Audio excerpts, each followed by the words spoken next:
పెళ్లికి కావాల్సింది, మ్యారేజ్ కావాల్సింది అట్రాక్షనా, అలైన్మెంటా, అంటే లుక్సా, కంపాటబిలిటీ? నన్ను అడిగితే అట్రాక్షన్ లుక్స్ కంటే కూడా సూపర్ ఇంపార్టెంట్ అనేది అలైన్మెంట్ అండ్ కంపాటబిలిటీ. ముఖ్యంగా 5 విషయాలలో మొట్టమొదటిది కెరియర్ అలైన్మెంట్.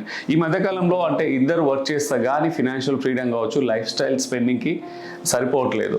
సో ఇక్కడంటే కెరియర్ ఏ ఫీల్డ్ ఎంచుకుంటున్నారు, లొకేషన్ అలైన్మెంట్, కెరియర్లో చూస్ చేసుకున్న ఫీల్డ్ అది ఎంప్లాయ్మెంటే కావచ్చు, బిజినెస్ కావచ్చు, ఇద్దరి మధ్యలో సఖ్యత, అండర్స్టాండింగ్ చాలా ఇంపార్టెంట్.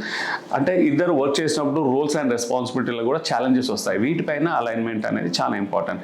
రెండోది వచ్చేసి భార్య భర్తలకి అంటే పెళ్లి చేసుకోబోయే వాళ్ళ మధ్యలో కూడా వాల్యూస్ అండ్ బిలీఫ్స్ వేరువేరుగా ఉంటాయి. సో ఒకరి వాల్యూస్ని ఒకరు రెస్పెక్ట్ చేయగలగాలి, ఒకరి వాల్యూస్ని అండ్ బిలీఫ్స్ని ఇంకొకరు అర్థం చేసుకోగలగాలి. ఈ అలైన్మెంట్ కూడా చాలా ఇంపార్టెంట్. మూడోది వచ్చేసి ఫినాన్షియల్ అలైన్మెంట్. ఈ మధ్యకాలంలో చాలా గొడవలకు కారణం ఫినాన్షియల్ అలైన్మెంట్. అంటే ఇద్దరు సంపాదిస్తున్నారు, నా డబ్బు నా ఇష్టం వచ్చినట్టు ఖర్చు పెట్టుకుంటాను, ఎవరికి వాళ్ళు ఖర్చు పెట్టుకుంటే ఎంత సంపాదించే చివరికి మిగిలేది డెప్స్, అప్పులు, లోన్స్, ఈఎంఐస్.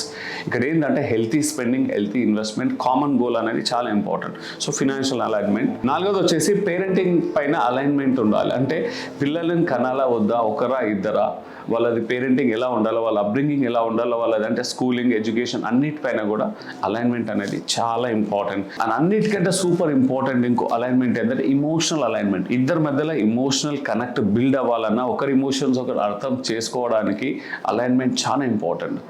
ఎప్పుడైతే వాళ్ళ ఎమోషన్స్ అణచేసుకోవడమో, ఇగ్నోర్ చేస్తారో, వాళ్ళు ఇద్దరి మధ్య ఎమోషనల్గా డిస్కనెక్ట్ అవుతారు, మిగతా ప్రాబ్లమ్స్ అన్నీ స్టార్ట్ అవుతాయి. సో ఇక్కడ looks are temporary but alignment is permanent. Compatibility is permanent.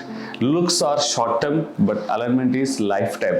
So అందుకే మీరు అలైన్మెంట్ని ఎప్పుడు కూడా ఇగ్నోర్ చేయకండి.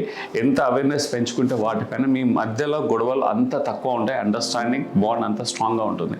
Stay blessed and stay connected.